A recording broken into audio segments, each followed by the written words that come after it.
Stone published an article on the 50 worst decisions in the last 50 years of American politics, and we're going to cover every single one. I'm already in disagreement with Rolling Stone here. I think we're going to need a little bit more time away from this to determine if it's really that big of a blunder. It's definitely a blunder, but how big of a blunder?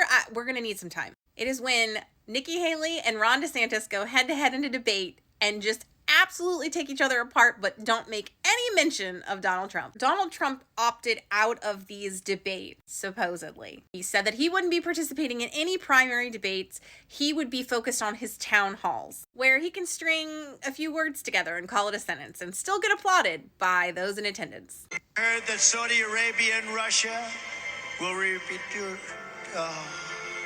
and apparently not even words. So while he's getting standing ovations, these two are going for the jugular. You've got to stand up for those things. You've been beating that dead horse. That's because been debunked it's multiple true, times. Ron. It's true. And that about summarizes the debate. It accomplished absolutely nothing except for maybe lowering our already rock bottom view of Republican candidates in this country. And maybe one thing it did accomplish was usher Ron DeSantis out of the campaign faster. But as we've seen from the Republican primaries, Nikki Haley is still getting a significant share of the Republican voters, especially when considering she's matched up with a former president. No matter how wacky he is, he's still a former president, and with that comes some credibility. So while I do think this was a misstep on both of their part, I don't know if we can say it makes the top 50 at this point.